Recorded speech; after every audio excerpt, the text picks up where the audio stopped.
نحمده ونصلي على رسوله الكريم أما بعد أعوذ بالله من الشيطان الرجيم بسم الله الرحمن الرحيم شهر رمضان الذي أنزل فيه القرآن هدى للناس وبينات من الهدى والفرقان وقال النبي صلى الله عليه وسلم من صلى الفريضة فله دعاء مستجابا ومن ختم القرآن فله دعاء مستجابا أو كما قال النبي صلى الله عليه وسلم.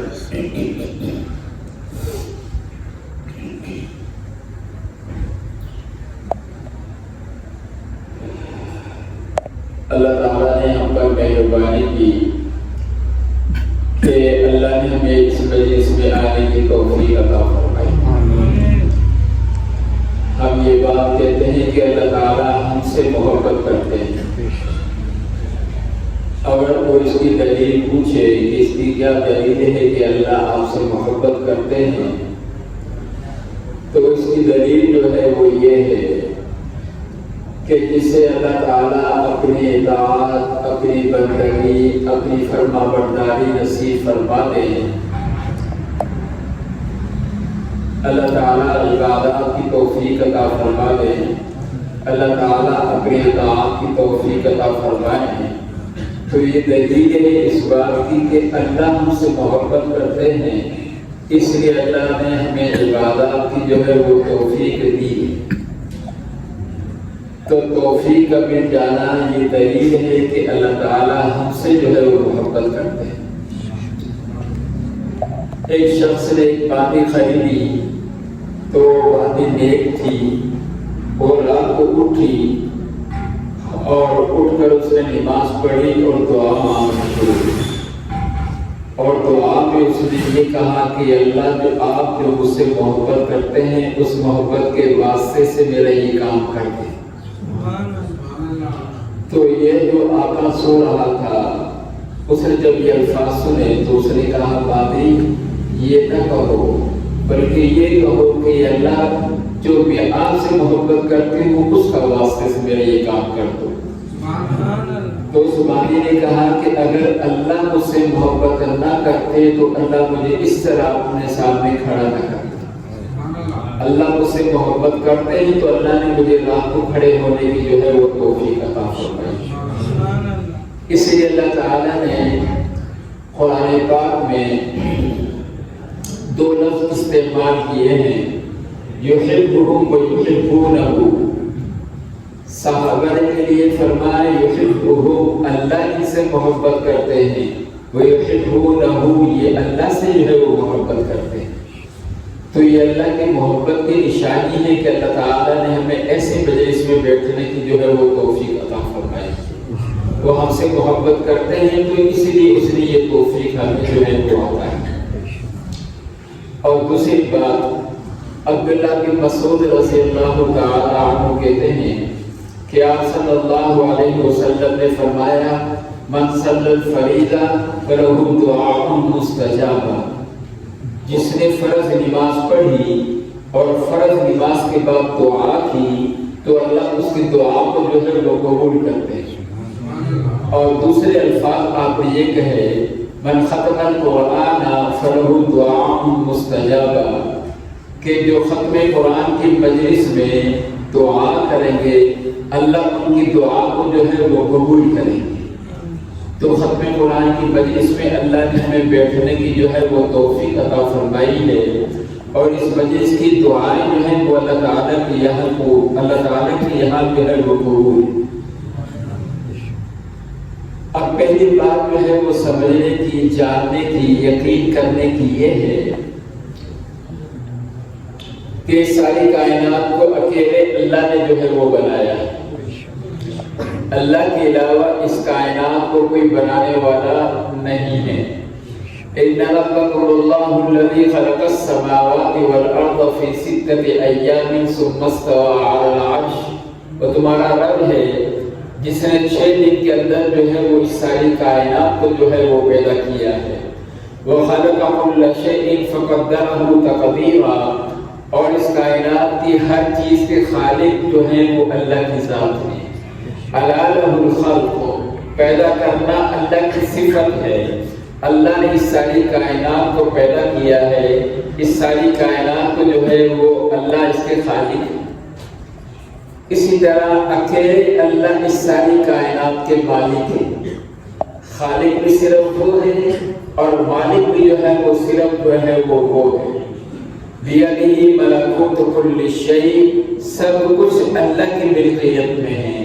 ساتوں آسمانوں کے مالک بھی اللہ ہیں، ساتوں زمینوں کے مالک بھی اللہ ہیں، چاند و سورج ستاروں کے مالک بھی اللہ ہیں، ان ہواؤں کے مالک اللہ ہیں، ان پہاڑوں کے مالک اللہ ہیں، ان سمندروں کے مالک اللہ ہیں، دن کے مالک اللہ ہیں، رات کے مالک اللہ ہیں۔ میرے مالک جو ہیں وہ اللہ ہیں، آپ کے مالک جو ہے وہ اللہ ہیں۔ تو خالق بھی اللہ کی ذات ہے اور مالک بھی جو ہے وہ صرف اللہ کی ذات ہے۔ اس سے اگلی بات یہ ہے کہ اکیلے اللہ تعالیٰ اس ساری کائنات کو چلا رہے ہیں۔ متصرف، چلانے والے اس کائنات کو صرف جو ہے وہ اللہ کی ذات ہے۔ یدبر الامر من السماء الی الارض، آسمان و زمین کے درمیان میں جو نظام چل رہا ہے یہ اکیلے اللہ اس سارے نظام کو جو ہے وہ چلا رہے ہیں۔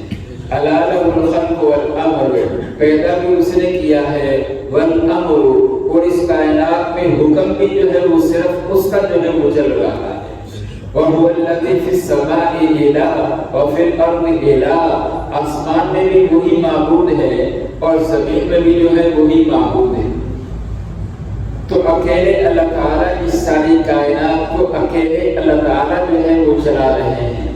وَالشَّمْسُ وَالْقَمَرُ تَجْرِي لِمُسْتَقَرٍّ لَهَا ذَلِكَ تَقْدِيرُ الْعَزِيزِ الْعَلِيمِ، یہ سورج خود طلوع نہیں ہو رہا ہے، اللہ اسے طلوع کر رہے ہیں۔ یہ سورج خود غروب نہیں ہو رہا ہے، اللہ اسے غروب کر رہے ہیں۔ یہ چاند خود نہیں آ رہا ہے، اللہ اسے لے کر آ رہے ہیں۔ یہ چاند خود نہیں چل رہا ہے، اللہ اس چاند کو جو ہے وہ لے کر جا رہے ہیں۔ اللہ الذی یرسل الریاح، یہ ہوائیں خود نہیں چل رہی ہیں، اللہ ان ہواؤں کو چلا رہے ہیں۔ ینزل الغیث، یہ بارشیں خود نہیں برس رہی ہیں، اللہ ان بارشوں کو برسا رہے ہیں۔ یولج اللیل فی النہار ویولج النہار فی اللیل، یہ دن خود نہیں آ رہا ہے، اللہ اس دن کو لا رہے ہیں۔ یہ رات خود نہیں آ رہی ہے، اللہ اس رات کو لا رہے ہیں۔ ینبت لکم بہ الزرع والزیتون والنخیل والاعناب ومن کل الثمرات، یہ جو کچھ ہماری زمینوں سے نکل رہا ہے، پیدا ہو رہا ہے، فصلیں آ رہی ہیں، پھل آ رہے ہیں، سبزیاں آ رہی ہیں، گھاس آ رہے ہیں، ترکاریاں آ رہے ہیں، یہ خود بخود نہیں آ رہے ہیں۔ ینبت لکم، انہیں جو ہے لانے والا ایک اللہ ہے جو زمینوں سے ان ساری چیزوں کو جو ہے وہ نکال رہا ہے۔ تو تل ملک من تشاء وتنزع الملک ممن تشاء، بادشاہتیں خود انسان نہیں دے رہے ہیں، اللہ ان بادشاہتیں دے رہا ہے، اللہ ان سے بادشاہتوں کو چھین رہا ہے۔ وتعز من تشاء، عزت خود نہیں آ رہی ہے، اللہ لوگوں کو عزتیں دیتے ہیں۔ وتذل من تشاء، لوگ خود ذلیل نہیں ہوتے ہیں، اللہ جو ہے وہ انہیں جو ہے وہ ذلیل کرتے ہیں۔ تو خالق بھی اللہ ہے، مالک بھی اللہ ہے، متصرف بھی اللہ ہے، اور اللہ کا حکم صرف اس کائنات کے اندر جو ہے وہ چل رہا ہے۔ اس بات کو جاننا ہے، اس کا یقین کرنا ہے، اسے اپنے دل کے اندر اتارنا ہے کہ اکیلا اللہ خالق ہے، اکیلا اللہ مالک ہے، اکیلا اللہ متصرف ہے، اکیلے اللہ اس ساری کائنات کو جو ہے وہ چلا رہے ہیں۔ تو اب کائنات میں کس کا فیصلہ چلے گا؟ صرف اکیلے اللہ کا فیصلہ چلے گا۔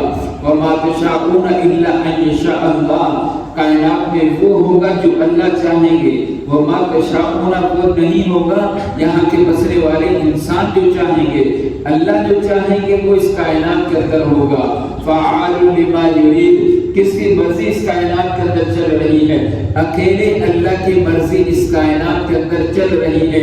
لا یسأل عما یفعل وهم یسألون، اللہ جو کرتے ہیں اللہ سے تو پوچھنے والا نہیں ہے کہ آپ نے یہ کیوں کیا ہے، اور انسان جو کرتے ہیں ان سے پوچھنے والا رب موجود ہے کہ تم نے اس طرح جو ہے وہ کیوں کیا۔ تو کس کا حکم اس کائنات کے اندر چلے گا؟ صرف ایک اللہ کا حکم جو ہے وہ اس کائنات کے اندر جو ہے وہ چلے گا۔ ما یفتح اللہ للناس من رحمت فلا ممسک لها، اگر زندگیاں بنے گی تو وہ اللہ کے چاہنے سے بنے گی۔ وَإِن يَمْسَسْكَ اللَّهُ بِضُرٍّ فَلَا كَاشِفَ لَهُ إِلَّا هُوَ، اگر زندگیاں اجڑے گی تو اس اللہ کے چاہنے سے جو ہے وہ زندگیاں جو ہے وہ اجڑے گی۔ تو پہلی بات جو ہے وہ یہ ہے کہ کائنات میں صرف اکیلے اللہ کا حکم چل رہا ہے، کائنات میں صرف اس اللہ کی بات چاہتے وہ چل رہی ہے۔ اگلی بات، اب کس کی زندگی بنے گی اور کس کی زندگی جو ہے وہ اجڑے گی؟ کون کامیاب ہوگا، کون ناکام ہوگا؟ یہ بات تو سامنے آئی کہ صرف اللہ کامیابی دیں گے اور اللہ ناکامی دیں گے۔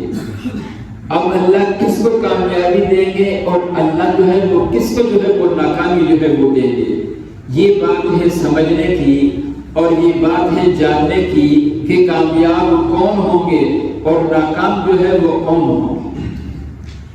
ایک فیصلہ تو دنیا کے بسنے والے انسانوں نے کیا ہے کہ ہماری زندگیاں جو بنے گی وہ مال سے بنے گی، ملک سے بنے گی، چیزوں سے بنے گی، جاگیر سے بنے گی، جائیداد سے بنے گی، زمینوں سے بنے گی، کارخانوں سے بنے گی، فیکٹریوں سے بنے گی، سونے سے بنے گی، چاندی سے بنے گی، اور شکلیں اور صورتوں کے جمع ہونے سے ہماری زندگیاں بنے گی۔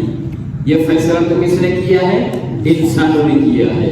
انسان جو ہے، انسانوں کا یقین یہ کہہ رہا ہے کہ ہم ان چیزوں سے ہماری زندگیاں جو ہے وہ بنے گی۔ میں نے کیا عرض کیا کہ انسان کے فیصلے دنیا کے اندر نہیں چلیں گے، تو انسانوں نے اس راستے کو اختیار کیا ہے اپنی زندگی کے بنانے کے لیے کہ ان نقشوں سے ہماری زندگیاں جو ہے وہ بنے گی، اور ہمارے چاہنے سے تو ہماری زندگیاں نہیں بنے گی۔ بنانے والی ذات کون سی ہے؟ صرف جو ہے وہ اللہ کی ہے۔ لیکن یہ جو آج کے انسان نے فیصلہ کیا ہے کہ میری زندگیاں ان چیزوں سے بنیں گی، یہی فیصلہ ہم سے پہلی امتوں نے جو ہے وہ کیا تھا، اور ان لوگوں نے یہ چاہا تھا کہ ہماری زندگیاں ہمارے بنانے سے بنیں گی، اور کس راستے سے بنے گی؟ اس کائنات کی چیزوں کے جمع ہونے سے ہماری زندگیاں جو ہے وہ بنے گی۔ آج کا انسان بھی یہ کہہ رہا ہے، اور ہم سے پہلے جو انسان گزرے ہیں وہ بھی یہی کہہ رہے تھے کہ ہماری زندگیاں ان نقشوں سے جو ہے وہ بنے گی۔ اللہ تعالیٰ نے پہلی امتوں کے واقعات قرآن میں ذکر کر کر ہمیں بتائے کہ آج کا انسان جو فیصلہ کیا ہوا ہے کہ دنیا اور دنیا کی چیزوں سے میری زندگی بنے گی، یہی فیصلہ تم سے پہلے والی امتوں نے جو ہے وہ کیا تھا۔ تو اب فیصلہ کس کا چلے گا؟ فیصلہ اللہ کا چلے گا۔ ہمارا فیصلہ نہیں چلے گا کہ چیزوں سے ہم اپنی زندگیوں کو جو ہے وہ بنا دیں۔ اور پھر اللہ تعالیٰ نے ان واقعات میں اس امت کو، مجھے اور آپ کو سمجھایا کہ ان کا فیصلہ زندگی بنانے کا تھا، لیکن اللہ نے ان کے لیے فیصلہ کیا زندگیاں اجاڑنے کا۔ تو پہلی امتوں کی زندگیوں کو ہم دیکھیں کہ ان کی زندگیاں بنی تھی یا ان کی زندگیاں جو ہے وہ اجڑی تھی۔ نوح علیہ السلام کی قوم نے کہا کہ ہمارے پاس جمہوریت کی طاقت ہے، اس طاقت سے ہم اپنی زندگیوں کو بنائیں گے، ہماری اکثریت ہے اس زمین پر، لہذا اکثریت سے ہم اپنی زندگیوں کو بنائیں گے۔ یہ اس قوم کا فیصلہ تھا، اور اللہ کے ان کے لیے کیا فیصلہ ہوا؟ کہ اس پر ان کی زندگیوں کو جو ہے وہ اجاڑیں گے اور ان کی زندگیوں کو جو ہے وہ برباد کریں گے۔ اب فیصلہ اس قوم کا چلا یا اللہ کا چلا؟ اللہ نے قرآن میں بتایا فَفَتَحْنَا أَبْوَابَ السَّمَاءِ بِمَاءٍ مُنْهَمِرٍ وَفَجَّرْنَا الْأَرْضَ عُيُونًا فَالْتَقَى الْمَاءُ عَلَى أَمْرٍ قَدْ قُدِرَ۔ اللہ نے فیصلہ کیا کہ ان کی زندگیاں جو ہیں وہ اجاڑنی ہیں، چنانچہ ساری قوم کی زندگیاں جو ہے وہ اجڑ گئی اور ساری قوم جو ہے وہ مر گئی اور ختم ہو گئی۔ دنیا میں بھی ان کی زندگی اجڑی اور آخرت کے بھی ان کی زندگی کیا ہوئی؟ برباد ہوئی۔ ان کا فیصلہ نہیں چلا، کس کا فیصلہ چلا؟ اللہ کا جو ہے وہ فیصلہ چلا۔ قوم عاد نے کہا کہ ہمارے پاس طاقت ہے، ہم اس طاقت سے اپنی زندگیوں کو جو ہے وہ بنائیں گے۔ من اشد منا قوہ، ہمارے پاس بہت بڑی طاقت ہے، اس طاقت سے ہم اپنی زندگیوں کو بنائیں گے۔ اللہ نے فیصلہ کر دیا کہ ان کی زندگیوں کو ہم نے بگاڑنا ہے اور اجاڑنا ہے۔ اب فیصلہ کس کا نافذ ہوگا؟ اللہ کا فیصلہ نافذ ہوگا۔ فارسلنا علیہم ریحا صرصرا عاتیا سخرها علیہم 7 لیال و8 ایام حسوما فترى القوم فيها سرعا كأنهم أعداد نخل خاوية فهل ترى لهم من باقية۔ اللہ کہتے ہیں میرا فیصلہ ایسے دنیا کے اندر نافذ ہوا کہ اس قوم کا نہ کوئی مرد بچا نہ کوئی عورت بچی اور ان کی زندگیاں جو ہیں وہ برباد ہو گئی۔ پھر دوسری قوم آئی، قوم سمود نے کہا کہ ہماری زندگیاں بنگلوں سے بنے گی، کوٹھیوں سے بنے گی، بڑے بڑے مکانوں سے ہماری زندگیاں جو ہے وہ بنے گی۔ اب سمود کا فیصلہ تھا کہ بنگلوں سے ہماری زندگیاں بنے گی۔ اللہ نے ان کے لیے کیا فیصلہ کیا کہ ان کی زندگیاں، اللہ نے کہا میرا فیصلہ ان کے اجاڑنے کا ہے۔ اب کس کا فیصلہ چلا؟ اللہ کا فیصلہ چلا اور وہ قوم سمود ساری کی ساری کیا ہو گئی؟ تباہ و برباد ہو گئی۔ قوم سبا نے کہا کہ ہماری زمینیں بہت آباد ہیں، ہمارے پاس بہت فصلیں ہیں، ہماری زمینوں میں گندم بہت ہوتی ہے، ہماری زمینوں میں یہ فصلیں بہت ہوتی ہیں، اس سے ہماری زندگیاں جو ہے وہ بنیں گی۔ اللہ نے ان کے لیے فیصلہ کیا کہ ان کی زندگیاں جو ہے وہ اجاڑنی ہیں، پوری قوم تباہ و برباد ہوگی اور ان کی فصلیں بھی تباہ و برباد ہوگی۔ قوم شعیب نے کہا کہ ساری تجارت ہمارے پاس ہے، ہم بہت بڑے تاجر ہیں، ہمارے پاس منڈیاں ہیں، ہمارے پاس کارخانے ہیں، ہمارے پاس فیکٹریاں ہیں، ہمارے پاس دکان ہیں، ہمارے پاس بازار ہیں، اس سے ہماری زندگیاں بنیں گی۔ لیکن اللہ کا فیصلہ تھا کہ تمہاری زندگیوں کو اجاڑنا ہے۔ اب ان کی زندگیاں بنی یا اجڑی؟ وہ سارے تاجر جو ہے وہ ہلاک ہو گئے، تباہ ہو گئے، برباد ہو گئے، دنیا بھی تباہ ہوئی اور آخرت بھی کیا ہوئی؟ تباہ ہوئی۔ قارون نے کہا کہ میرے پاس مال بہت ہے، اس مال سے میری زندگی جو ہے وہ بنے گی۔ اللہ نے کیا فیصلہ کیا؟ اس کی زندگی کو اجاڑنا ہے۔ فیصلہ کس کا نافذ ہوا؟ اللہ کا فیصلہ نافذ ہوا۔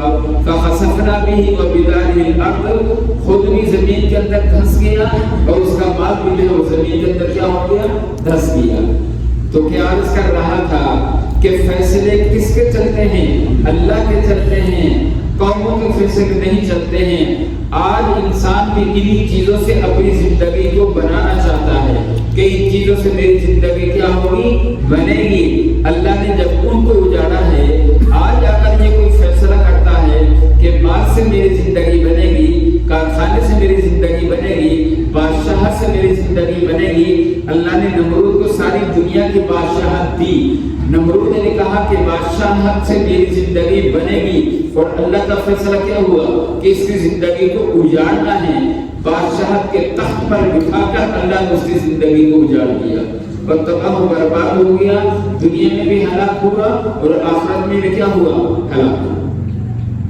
تو کیا مطلب کے لیے اللہ کا ضابطہ یہ ہے کہ جو زندگیاں بنانے کے لیے غلط راستوں کو اختیار کریں گے ان کا انجام وہی ہوگا جو پہلی قوموں کا جو ہے وہ انجام ہوگا۔ اب آپ کے ذہن میں یہ بات آ رہی ہوگی کہ یہ سارے تو ناکامی کے راستے ہیں، پہلے کے لوگ بھی ناکام ہوئے، آج اگر کوئی انسان یہ فیصلہ کرتا ہے تو وہ بھی کیا ہوگا؟ ناکام ہوگا۔ اب سوچنے کی بات یہ ہے کہ پھر زندگیاں بنانے کا راستہ کیا ہے؟ ہم تو یہ سمجھ رہے ہیں کہ ابھی ہمارے پاس بہت سارا مال جمع ہو جائے تو ہماری زندگی بن جائے گی. اگر بنتی تو قارون کی بنتی، اگر بنتی تو قارون کی بنتی. جب اس کی نہیں بنی تو ہماری کیسے مال کے راستے سے زندگی بنے گی؟ تو اب فیصلہ کرنے کی بات یہ ہے، یا جاننے کی بات یہ ہے، سیکھنے کی بات یہ ہے کہ پھر زندگیاں دنیا کی ہو چاہے آخرت کی ہو تو یہ زندگی بنے گی کیسے؟ دنیا کا ہر انسان یہ چاہتا ہے کہ میری زندگی بن جائے، شہر کا ہو، دیہات کا ہو، امیر ہو، غریب ہو، پڑھا ہوا ہو، ان پڑھ ہو، بچہ ہو، جوان ہو، بوڑھا ہو، یہ سارے چاہتے ہیں کہ ہماری زندگیاں بن جائیں. اور بننے کے جو راستے انہوں نے اختیار کیے تھے ان راستوں پر زندگیاں بنتی نہیں ہیں، ان راستوں پر زندگیاں برباد ہوتی ہیں. تو اب بنانے کا راستہ کیا ہے؟ زندگیاں کیسے بنے گی؟ یہ بات تو ہماری سمجھ میں آ گئی کہ ان چیزوں سے زندگیاں نہیں بنتی ہیں. اگر بنتی تو ان کی بن جاتی. جب ان کی زندگیاں اجڑی ہیں تو ان راستوں سے پھر کسی کی زندگی نہیں بنے گی. اب ہم زندگیوں کو بنانا چاہتے ہیں. مسلمان دنیا کی زندگی کو بنانا چاہتا ہے، مسلمان آخرت کی زندگی کو بنانا چاہتا ہے، لیکن یہ دونوں زندگیاں ان چیزوں سے نہیں بنے گی. تو اب سوچنے کی بات یہ ہے کہ پھر جو زندگی ہم بنانا چاہتے ہیں تو پھر وہ زندگی بنے گی کیسے؟ اللہ نے اس بات کو سمجھانے کے لیے اللہ نے ہمیں دو چیزیں جو ہے وہ عطا کی. اس بات کو بتانے کے لیے کہ زندگیاں بنے گی کیسے، اس کے لیے اللہ نے ہمیں کیا دی؟ دو چیزیں اللہ نے جو ہے وہ ہمیں عطا کی. پہلی چیز کیا ہے کہ اللہ نے ہماری طرف محمد رسول اللہ صلی اللہ علیہ وسلم کو نبی بنا کر بھیج دیا. اور دوسری چیز اللہ نے کیا کی؟ دوسری چیز اللہ نے کیا عطا کی کہ اللہ نے ہمیں قرآن مجید جو ہے وہ عطا کر دیا. اب ان دونوں نے آ کر انسانوں کو بتایا کہ زندگیاں کیسے بنے گی. اللہ کے رسول نے بتایا، اللہ کے قرآن نے بتایا کہ زندگیاں جو ہے وہ کیسے جو ہے وہ بنے گی. تو ناکامی کے راستے بھی سامنے آ گئے اور زندگیاں بننے کے راستے بھی جو ہے وہ سامنے آ گئے. جو اللہ کے رسول کی بات کو مان لے گا اس کی زندگی کیا ہو جائے گی؟ بن جائے گی. جو قرآن کی بات کو مان لے گا اس کی زندگی کیا ہوگی؟ اس کی زندگی جو ہے وہ بن جائے گی. تو آج امت کا مقابلہ اللہ کے رسول اور قرآن سے ہو رہا. اللہ کے رسول نے زندگیاں بنانے کا اور راستہ بتایا ہے، قرآن نے اور راستہ بتایا ہے، اور امت اور راستے اس کے لیے تلاش کر رہی. تو قرآن کس نے اتارا ہے؟ بولو، اللہ نے اتارا ہے. تنزیل من رب العالمین، یہ قرآن جو ہے وہ اللہ نے اتارا ہے. تو فیصلے دنیا کے اندر کس کے چلیں گے؟ اللہ کے چلیں گے. حضور صلی اللہ علیہ وسلم کو کس نے بھیجا تھا؟ لقد من اللہ علی المؤمنین اذ بعث فیہم رسولا، ہم نے رسول بنا کر آپ صلی اللہ علیہ وسلم کو جو ہے وہ بھیجا ہے. تو فیصلے کس کے چلیں گے؟ اس اللہ کے چلیں گے، نہ کہ فیصلے ہمارے چلیں گے. اب اللہ نے یہ فیصلہ کیا ہے کہ جو قرآن نے راستہ بتایا ہے اس پر جو چلے گا، اللہ کے رسول نے جو راستہ بتایا ہے اس پر جو چلے گا، ان کی زندگیاں بنیں گی. اور کون بنائے گا؟ اللہ کی ذات ان کی زندگیوں کو جو ہے وہ بنائے گا. آج ہم نے ساری چیزوں کو سنبھالا ہوا ہے. گھر کی حفاظت کر رہے ہیں، گاڑی کی حفاظت کر رہے ہیں، دکان کی حفاظت کر رہے ہیں، باغ کی حفاظت کر رہے ہیں، زمینوں کی حفاظت کر رہے ہیں، مال کی حفاظت کر رہے ہیں، سونے چاندی کی جو ہے وہ حفاظت کر رہے ہیں. ان کے حاصل کرنے کے لیے سارے دن بھی لگا رہے ہیں، راتیں بھی لگا رہے ہیں اور اسی کے علم کو پڑھ رہے ہیں. یہی علم اپنی اولادوں کو پڑھا رہے ہیں کہ دنیا کی زندگیاں ان راستوں سے جو ہے وہ بنے. اور اللہ کیا کہہ رہے ہیں؟ ان راستوں سے زندگیاں نہیں بنے گی. تو اب مقابلہ جو ہے وہ انسان اور اللہ کا ہے. انسان انسان کہتا ہے اس راستے سے بنے گی، اللہ کہتے ہیں اس راستے سے بنے گی، تو اب انسان کس سے مقابلہ کر رہا ہے؟ اللہ سے مقابلہ کر رہا ہے۔ اللہ جیتیں گے یا انسان جیتے گا؟ اللہ جو ہے وہ جیتیں گے۔ اس لیے اگر ہم اور پوری امت زندگیاں بنانا چاہتی ہے تو پھر ہمیں کہاں آنا پڑے گا؟ ہمیں اللہ کی طرف آنا پڑے گا۔ اللہ نے جو راستہ بتایا ہے اس راستے پر ہمیں آنا پڑے گا۔ اس لیے اللہ نے قرآن پاک کیوں اتارا؟ کتاب انزلناہ الیک لتخرج الناس من الظلمات الی النور۔ قرآن اس لیے آیا ہے تاکہ انسانوں کو بتائے کہ غلط راستے کیا ہیں اور صحیح راستے کیا ہیں۔ اللہ کے رسول کیوں آئے ہیں؟ تبارک الذی نزل الفرقان علی عبدہ لیکون للعالمین نذیرا۔ ہم نے اللہ کے رسول کو اس لیے بھیجا ہے تاکہ اللہ کے رسول سارے انسانوں کو بتائیں کہ زندگیوں کے بننے کے راستے کون سے ہیں اور زندگیوں کے خراب ہونے کے راستے جو ہیں وہ کون سے ہیں۔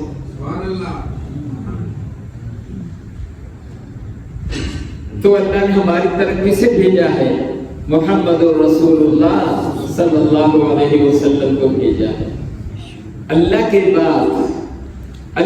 بعد ساتوں آسمانوں میں، ساتوں زمینوں میں، سارے فرشتوں میں، سارے جنات میں، سارے انسانوں میں اللہ کے بعد سب سے افضل کون ہیں؟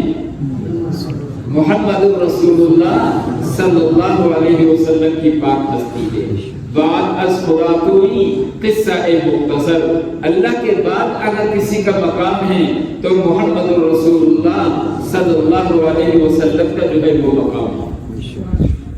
اللہ نے ساتوں آسمان اور ساتوں زمینوں میں اور ساری مخلوقات میں اللہ نے صرف ایک اپنا محبوب بنایا ہے جس سے اللہ اپنی پوری محبت کرتے ہیں، اور وہ کون ہے؟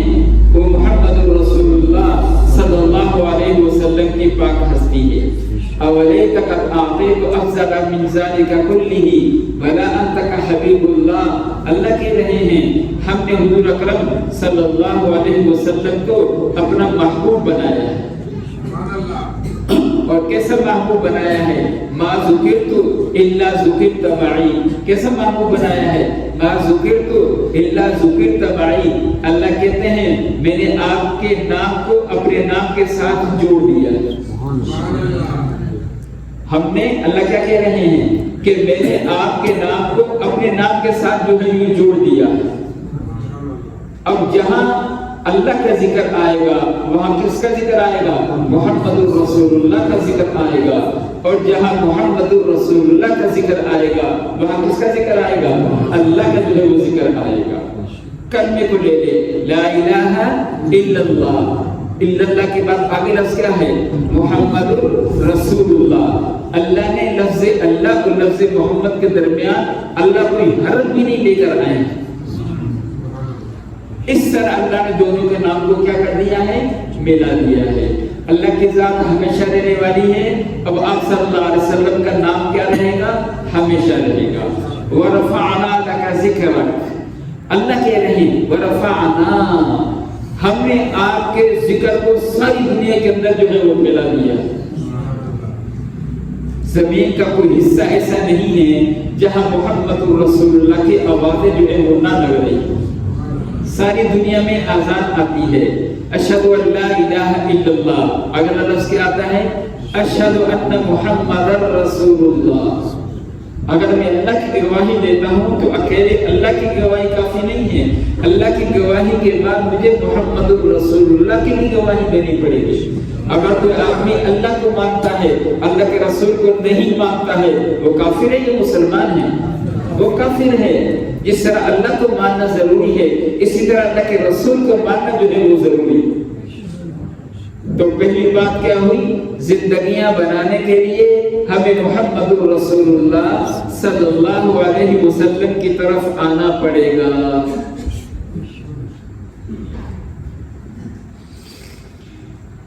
اس لیے اللہ تعالیٰ کہہ رہے ہیں کہ زندگیاں بنانے کے لیے بہترین راستہ ہم نے تمہیں دیا ہے۔ لقد كان لكم في رسول الله اسوة حسنہ، بہترین راستہ محمد رسول اللہ کا ہم تمہیں جو ہے زندگی بنانے کا دے رہے ہیں۔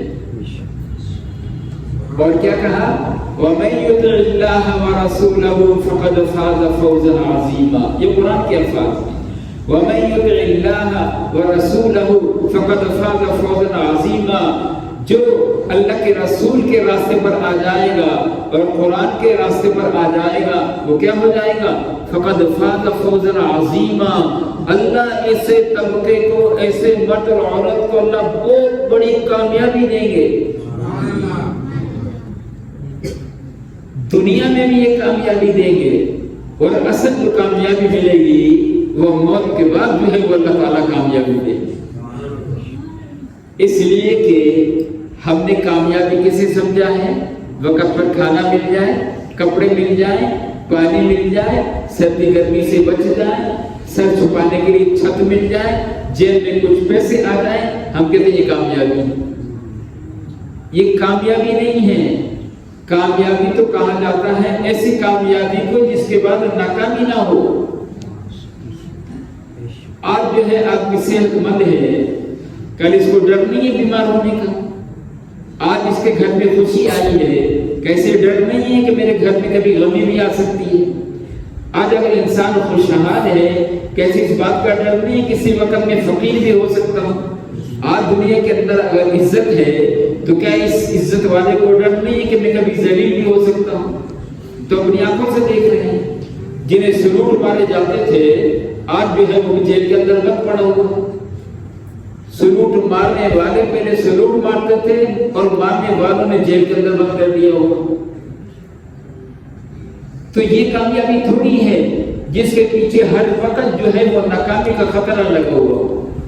کامیابی تو وہ ہے کہ اگر کامیابی وہ مل جائے پھر اس کے بعد کبھی ناکامی کا تصور نہیں ہوگا. اور وہ کامیابی کیا ہے؟ کل نفس ذائقۃ الموت وانما توفون اجورکم یوم القیامہ فمن زحزح عن النار وادخل الجنۃ فقد فاز. اللہ کہہ رہے کامیابی تو یہ ہے کہ اللہ کے دربار میں کسی انسان کے لیے فیصلہ ہو جائے کہ ہم نے اسے جنت دے دی اور جہنم سے بچا دیا. اب یہ بتاؤ کہ جنت میں جانے کے بعد اسے کسی چیز کا ڈر ہوگا؟ جوان کو ڈر ہوگا میں بوڑھا ہو جاؤں گا؟ جنت کا جوان کبھی بوڑھا نہیں ہوگا. خوبصورت کو ڈر ہوگا کہ میرا حسن میں کمی آ جائے گی, جنت کے حسن میں کبھی کمی نہیں آئے گی. جنتی کو اس بات کا ڈر ہوگا کہ کیا میں کسی وقت مر سکتا ہوں, جنت میں موت نہیں ہے. جتنی بھی خوشیاں اللہ جنت میں دیں گے ان کے بعد کبھی جو ہے وہ ختم نہیں ہوگی. وہاں کی عزت بھی ہمیشہ کی. وَإِذَا رَأَيْتَ ثَمَّ رَأَيْتَ نَعِيمًا وَمُلْكًا كَبِيرًا. اللہ ادنا مسلمان کو اس ساری دنیا سے 10 گنا بڑی بادشاہت دے گی. آج کی بادشاہت تو 3 سال کے بعد چھن جاتی ہے, 5 سال کے بعد چھن جاتی ہے, اور وہ بادشاہت کبھی چھنے گی؟ ارب سال گزر جائیں گے لیکن وہ بادشاہت کو کبھی زوال نہیں آئے گا. وہاں جو نعمتیں ملیں گی, بنگلے ملیں گے, کوٹھیاں ملیں گی, وہ موت آ کر ہم سے وہ بنگلے چھین لے گی, موت آ کر ہم سے وہ کوٹھیاں چھین لے گی. وہاں تو موت ہی نہیں ہے. یہاں دنیا میں کسی کو جو ہے بہت بڑا مکان دے دیا جائے, اس دنیا میں سب سے بڑا مکان جو بنایا ہے, اس دنیا میں سب سے بڑا مکان جو بنایا ہے وہ خسر پرویز نے بنایا تھا. ایران کا بادشاہ تھا خسر پرویز. اس نے دنیا میں سب سے بڑا جو ہے وہ مکان بنایا تھا. 40,000 ستونوں پر اس کا یہ مکان کھڑا ہوا تھا. کتنے؟ 40,000 ستون تھے اس کے مکان کے نیچے, اور 40 مربع میل پر یہ مکان جو ہے وہ بنا ہوا تھا. کتنے؟ 40,000 مربع میل پر. ہمارا مکان کتنا ہوتا ہے؟ 600 کا, 800 فٹ کا, 1800 فٹ کا, 3000 فٹ کا. یہ فٹ کی بات نہیں ہو رہی ہے. مربع کا معنی ہوتا ہے کہ چاروں طرف سے ایک جیسی. کتنا؟ 1040 مربع میل پر جو ہے وہ اس کی مکان کی 4 دیواری ہے، اور اس نے 1000 فانوس، جس طرح یہ پکے لٹکتے ہیں نا، اس نے 1000 فانوس سے لٹکائے تھے، اور وہ سارے کے سارے سونے کے تھے۔ اب ہم نے سیمنٹ کیا ہے، ہم نے کیا لگائی ہوئی ہے؟ یہ ٹائلیں لگائی ہوئی ہیں، یہ پتھر لگائے ہوئے۔ حسن پرویز نے اپنے مکان پر جو ہے جو بنایا تھا اس میں سونے کی اینٹیں لگائی تھی، یہ ٹائلیں نہیں، اس کی جگہ سونے کی اس نے ٹائلیں لگائی تھی، چاندی کی ٹائلیں لگائی تھی، یاقوت کی ٹائلیں لگائی تھی، زمرد کی ٹائلیں لگائی تھی، نیل کی جو ہے نیلم کی جو ہے اس نے ٹائلیں لگائی تھی، اور اس نے جو ہے موتیوں کی ٹائلیں لگائی تھی۔ 960 کتنے؟ 960 اس نے اپنے بغل میں ہاتھی چھوڑے تھے خوبصورتی پیدا کرنے کے لیے۔ 960 ہاتھی چھوڑے تھے، وہ پھر رہے تھے اس جگہ میں تاکہ مکان میں خوبصورتی پیدا ہو۔ 3000 حسین جمیل نوجوان لڑکیاں اس مکان کو اس نے چھوڑی تاکہ اس کے مکان کا حسن جو ہے وہ اور جو ہے وہ زیادہ ہو۔ ایسا مکان وہ ایران کے بادشاہ نے جو ہے وہ بنایا تھا۔ کیا ہوا؟ اس بادشاہ نے ایک شادی کی ایک عورت سے جس کا نام شیرین تھا، بہت خوبصورت اس سے شادی کی۔ تو اس کا اپنا بیٹا سوتیلی ماں پر عاشق ہو گیا۔ اللہ کے رسول نے ایک خط اس حسن پرویز کو لکھا، مدینے سے صحابی کو بھیجا، یہ خط جاؤ یمن کے گورنر کو خط دیا۔ ایک صحابی نے جا کر یمن کے جو اس کا گورنر تھا اس کو خط دیا کہ یہ خط تجھے جو ہے وہ ایران کے بادشاہ کو پہنچانا ہے، تو اس کا گورنر ہے۔ تو زازان یہ یمن کا گورنر تھا، یہ وہ خط لے کر حسن پرویز کے پاس ایران گئے، کہا یہ آپ کے لیے کس نے خط لکھا؟ اس نے جب خط کو کھولا تو اس میں لکھا ہوا تھا من محمد رسول اللہ الی کسرا۔ اس نے کہا اوہو، اتنی میری توہین کی آدمی نے کہ پہلا اپنا نام لکھا پھر میرا نام لکھا، کہا اس نے تو بہت میری توہین کر دی ہے۔ یمن کے گورنر کو آرڈر دیا کہ اس آدمی کو پکڑ کر فوراً میرے سامنے پیش کرو۔ یمن کے گورنر نے 2 آدمی مدینہ بھیجے اللہ کے رسول کے پاس، بڑی بڑی ان کی مونچھیں تھیں اور داڑیاں ان کی کٹی ہوئی تھی۔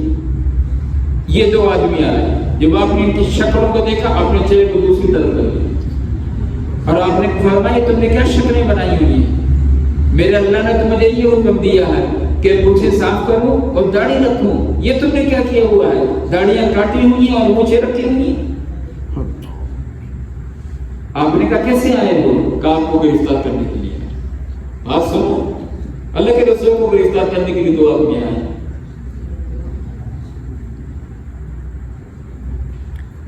اب اس نے اللہ کے رسول کو اس خط کو پھاڑ دیا، پڑھا بھی نہیں، ہم تو اچھا ہے، خط کو پھاڑ دیا، بولا فوراً اس کو میرے سامنے پیش کرو، اس نے میری توہین کی۔ آپ صلی اللہ علیہ وسلم کو بتایا گیا کہ اللہ کے رسول اس نے تو آپ کا خط پڑھا ہی نہیں، اس نے تو پھاڑ کے ٹکڑے کر کے پھینک دیا۔ آپ نے فرمایا کہ اس کی بادشاہ ٹکڑے ٹکڑے ہو گئی، اس نے خط کے ٹکڑے نہیں کیے ہیں، اس نے اپنی بادشاہ کے ٹکڑے کیے ہیں۔ وہاں بیٹا جو ہے وہ شیرین پر عاشق ہو گیا، اور حسن پرویز سمجھ گیا کہ یہ بیٹا میری اس بیوی پر سوتیلی ماں پر عاشق ہو گیا، اب اسے ڈر تھا کسی وقت بھی یہ مجھے مار سکتا ہے۔ تو اس نے اپنے سرکاری خزانے میں ایک زہر کی بوتل بھر کر سرکاری خزانے میں رکھ دی۔ بیٹے نے جو ہے وہ حسن پرویز کو زہر دیا، وہ مر گیا، اور بیٹے نے اس شیرین سے شادی کر لی۔ جب بادشاہ بن گیا اب اس نے سرکاری خزانے میں دیکھا موتی پڑے ہوئے، سونا چاندی یہ وہ سب پڑا ہوا، اس میں ایک شیشی بھی پڑی ہوئی، اور اس شیشے کے اوپر لکھا ہوا ہے کہ یہ طاقت کی دوا ہے، اب نہیں اس نے شادی کی سوتیلی ماں سے، اس نے دونوں کام ہو گئے، عورت بھی مل گئی، طاقت کی دوا بھی مل گئی. اب اسے اٹھا کر وہ شیشے کی، وہ تو زیر تھا، باپ بھی مر گیا، بیٹا بھی مر گیا. وہ جو شریف تھی وہ بھاگ گئی. اس سے ایک چھوٹی بچی تھی پرویز کی، لوگوں نے اس کو بادشاہ بنا دیا. اللہ کے رسول کو پتا چلا کہ پرویز کی بیٹی ایران کی بادشاہ بن گئی ہے. آپ نے فرمایا وہ قوم کبھی فلاح نہیں پا سکتی جس کی بادشاہ عورت بن جائے. وہ بیٹی بھی مر گئی. ساری ایران کی بادشاہ ٹکڑے ٹکڑے ہو گئی. اور کیسر نے آ کر اس محل کو آ کر جو ہے وہ رومن یعنی جو کیسر تھا اس نے آ کر اس کے محل کو آگ لگا دی. سارے اس کے محل کو جو ہے خاک راکھ بنا دیا اس نے.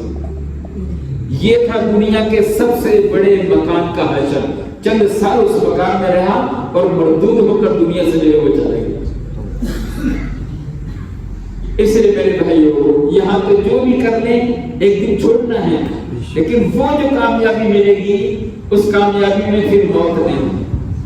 وہاں جو نہریں ملیں گی، باغات ملیں گے، چشمے ملیں گے، بنگلے ملیں گی، گھوڑے ملیں گی، سونے چاندی کے جو ہے وہ مکانات ملیں گے. وہ ایسے نہیں ہے کہ ہم سے کبھی چھین لیے جائیں گے. وہ یہ ہے کامیابی جس کے بعد کبھی ناکامی جو ہے وہ نہیں ہو. تو پہلی چیز ہمیں کیا کرنی پڑے گی؟ ہمیں ان زندگیوں کو بدلنا پڑے گا. ہم غلط راستے پر میں بھی چل رہا ہوں، آپ بھی چل رہے ہیں. اس سے ہماری زندگیاں نہیں بنیں گی جیسے پہلوں کی نہیں بنی. ان سارے راستوں کو چھوڑ کر ہمیں کہاں آنا پڑے گا؟ قل ان کنتم تحبون اللہ فاتبعونی. اللہ کے رسول کے طریقے پر آنا پڑے گا، اللہ کے رسول کے راستے پر جو ہے وہ آنا پڑے گا. پہلی بات تو یہ ہو. اور دوسری چیز اللہ نے کیا دی ہے؟ قرآن. قرآن نے جو راستہ بتایا ہے اس پر اللہ نے اس قرآن نے جو راستہ بتایا ہے اس راستے پر ہماری دنیا بھی بنے گی اور ہماری آخرت بھی بنے گی. قرآن نے کیا بتایا؟ اطیعوا اللہ و اطیعوا الرسول، کہ رسول کے اطاعت بھی کرو اور کس کی اطاعت کرو؟ اللہ کی بھی اطاعت، یعنی قرآن کی بھی جو ہے وہ اطاعت کرو. قرآن یہ پڑھنے کی بھی کتاب ہے، اس کے پڑھنے میں اجر و ثواب بھی ہے. اصل قرآن راستہ بتانے کے لیے آیا ہے کہ کس راستے سے تمہاری زندگیاں بنیں گی اور کس راستے سے تمہاری زندگیاں اجڑیں گی. اور اللہ کے شاہوں نے دونوں چیزوں کو چھوڑا ہوا. قرآن تو پڑھنا ہی نہیں آتا. وہ ہم قرآن سے کیا راستہ نکالے ہیں؟ حضور صلی اللہ علیہ وسلم مسجد میں تشریف لائے، صحابہ قرآن پڑھ رہے ہیں. آپ نے فرمایا کیا کریں؟ اللہ کی کتاب پڑھ رہے ہیں. آپ نے فرمایا پڑھتے رہو، یہ کتاب تمہیں اللہ سے ملا دے گی. کیا کہا؟ یہ کتاب تمہیں کس سے ملا دے گی؟ آپ صلی اللہ علیہ وسلم نے فرمایا اس قرآن کا اوپر کا حصہ اللہ کے ہاتھ میں ہے، اس قرآن کا نیچے کا حصہ تمہارے ہاتھ میں. وَاعْتَصِمُوا بِحَبْلِ اللَّهِ جَمِيعًا.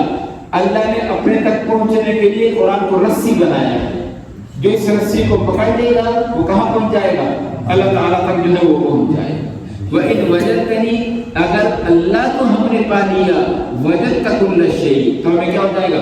ساری چیزیں دنیا کی نعمتیں بھی مل جائیں گی اور آخرت کی نعمتیں بھی جو ہے وہ مل جائیں گی. تو میرے بھائیوں ان دو چیزوں کا آنا پڑے، اللہ کے رسول کے راستے پر اور قرآن کے بتائے ہوئے راستے پر اگر زندگیوں کو بنانا چاہتے ہیں. لیکن ہم کیا ہیں؟ کمزور ہیں، ضعیف ہیں. اللہ نے خود کہا خلق الانسان ضعیفا، میں نے انسان کو بڑا کمزور کیا، کمزور بنایا ہے. اور پھر کیا ہے؟ ہمارے ساتھ نفس اندر لگا ہوا. وما ابرئ نفسی ان النفس لامارۃ بالسوء، یہ ہمارا دشمن ہے جو ہمارا نفس. اور تیسری چیز کیا ہے کہ شیطان نے اللہ کے سامنے قسم کھائی تھی وَبِعِزَّتِكَ لَأُغْوِيَنَّهُمْ أَجْمَعِينَ، اے اللہ تیری عزت کی قسم میں سارے انسانوں کو گمراہ کروں گا، ان دونوں راستوں سے ہٹاؤں گا، اللہ کے رسول کے راستے سے، قرآن کے راستے سے. اب یہ تین چیزیں ہمارے ساتھ لگیں گی. یہ تین ہمارے دشمن جو ہیں وہ ہمارے ساتھ جو ہے وہ لگے ہوئے. ایک ہم کمزور ہیں، اور دوسرا شیطان ہمارے ساتھ لگا ہوا ہے، تیسرا ہمارے ساتھ لگا ہوا ہے نفس لگا ہوا ہے. ہم ان کے چکروں میں آ جاتے ہیں، اللہ کے راستے کو چھوڑ کر، قرآن کے راستے کو چھوڑ کر اور طرف چل دیتے ہیں. اب ہونا تو یہ چاہیے تھا کہ اللہ پکڑ کر ہلاک کر دیتے، لیکن اللہ نے مہربانی کی، ہماری اس کمی کوتاہیوں کی تلافی کے لیے اللہ نے رمضان کا مہینہ بنایا۔ 11 مہینے ہم سے کمیاں ہوئی، کوتاہیاں ہوئی، گناہ ہوئے، نافرمانیاں ہوئی، اللہ کے حکم توڑے، اللہ کے رسول کے حکم توڑے، نفس و شیطان دشمن سب لگا ہوا اور خود ہم ضعیف ہیں، مقابلہ کر نہیں سکتے۔ تو بہت سارے ہم سے اللہ کی نافرمانیاں ہوئی، اللہ نے مہربانی کی، پکڑا نہیں ہمیں، اللہ نے ہمارے لیے کیا بھیج دیا؟ رمضان المبارک کا مہینہ۔ یہ رمضان ہمیں گناہوں سے پاک کرنے کے لیے آتا ہے۔ یہ رمضان کس کے لیے آتا ہے؟ ہمیں گناہوں سے پاک کرنے کے لیے یہ مہینہ آتا ہے۔ ایک مہینے کے اندر، رمضان کے ایک مہینے کے اندر 6 کروڑ مسلمانوں کو جو ہے وہ جہنم سے آزاد کیا جاتا ہے۔ ایک رمضان کے مہینے میں 6 کروڑ مسلمانوں کو جو ہے وہ جہنم سے کیا کیا جاتا ہے؟ آزاد کیا جاتا ہے۔ ہر افطاری پر 10 لاکھ جو ہے وہ مسلمانوں کو اللہ جہنم سے آزاد کرتا ہے۔ 3 کروڑ یہ ہو گئے، اور آخری افطار میں پھر پورے مہینے میں جتنے ہوئے ہیں، آخری افطاری میں اللہ اتنوں جہنم سے جو ہے وہ اللہ چھوڑتا ہے۔ تو یہ کل کتنے ہو گئے؟ 6 کروڑ۔ اب 6 کروڑ تو ساتھ میں مسلمان مرتے بھی نہیں ہوں گے۔ تو یہ اللہ تعالیٰ نے کتنی بڑی مہربانی کی ہے۔ اگر رمضان کا مہینہ نہیں ہوتا تو ہمیں کون پاک کرتا؟ ہمیں گناہوں سے کون صاف کرتا؟ اسی لیے اللہ تعالیٰ حکم دیتے ہیں آسمان کے فرشتوں کو، حاملین عرش کو، رمضان کا مہینہ آ گیا ہے، ساری باتوں کو چھوڑو، جاؤ زمین پر چلے جاؤ۔ اللہ نے کیا کر زمین پر جا کر کہا اب میرے گنہگار بندے رمضان میں توبہ کریں گے، مجھ سے معافیاں مانگیں گے، اور تم کیا کرنا؟ جب وہ توبہ کرے تو تم آمین کہنا۔ یہ اللہ بھیج رہے ہیں فرشتوں کو کہ ان کی توبہ پر آمین کہنا۔ اللہ کیا چاہتے ہیں کہ یہ سارے میرے بندے 11 سال کے گناہوں سے جو ہے وہ پاک ہو جائیں۔ اس لیے تراویح کے ایک سجدے پر کتنے ہم تراویح میں سجدے کرتے ہیں؟ 40 سجدے۔ ایک سجدے پر اللہ کیا دیتے ہیں؟ 1500 نیکیاں۔ ایک سجدے پر اللہ کیا دیتے ہیں؟ 1500 نیکیاں دیتے ہیں۔ ایک سجدے پر اللہ تعالیٰ جنت میں ایسا محل عطا فرماتے ہیں، ایسا محل ہمارے لیے بناتے ہیں کہ 100 سال تک اگر پرندہ اڑے تو وہ محل ختم نہیں ہوگا۔ اب روزانہ تراویح پر ہمارے کتنے محل جنت میں بن رہے ہیں؟ 40۔ روزانہ کتنے بن رہے ہیں؟ 40 سجدے کر رہے ہیں۔ روزانہ ہمارے 40 بغلے جنت میں جو ہے وہ تیار ہو رہے ہیں، اور ہر سجدے پر 1500 نیکیاں دی رہی ہیں۔ رمضان کے علاوہ ہم تراویح پڑھتے ہیں؟ رمضان کے علاوہ تراویح پڑھتے ہیں؟ نہیں پڑھتے۔ اللہ نے رمضان کیوں دیا؟ کہ یہ میرے جنت کے مکانوں سے بہت دور ہو گئے، گناہوں کی وجہ سے، نافرمانی کی وجہ سے۔ اللہ نہیں چاہتے ہیں یہ میرے بندے جنت سے دور ہو جائیں، اور جنت دینے کے لیے اللہ نے رمضان کا مہینہ جو ہے وہ کیا کر دیا ہے؟ بھیج دیا ہے۔ اور روزانہ ہمارے کتنے بغلے جو ہے وہ جنت کے اندر جو ہے وہ تیار ہو گئے۔ تو یہ رمضان المبارک کا اللہ نے ایک رات دی، کیا دی؟ بولو، ایک رات، جسے لیلۃ القدر کہتے ہیں، جسے کیا کہتے ہیں؟ 11 گھنٹے 12 گھنٹے کی رات۔ 83 سال 4 مہینے، کتنا؟ 83 سال اور کتنا؟ 4 مہینے۔ اگر 11 گھنٹے کو عبادت میں گزارے گا تو کتنا وقت اس نے عبادت کی؟ 83 سال 4 مہینے۔ اگر اس رات میں 1 گھنٹہ عبادت میں گزار لیا، کتنا؟ تو کتنا اس نے عبادت میں گزارا ہے؟ 9 سال اس نے عبادت میں گزار لیا۔ 1 گھنٹہ اگر عبادت میں گزار لیا ہے تو کتنی اس نے عبادت کی ہے؟ 9 سال اس نے عبادت کے اندر گزار لی۔ اگر اس رات کی 1 منٹ کو عبادت کے اندر گزار لیا، کیا کر لیا؟ 1 منٹ عبادت، 1 منٹ عبادت میں گزار لیا تو گویا کہ اسے 55 دن عبادت میں گزار دیے۔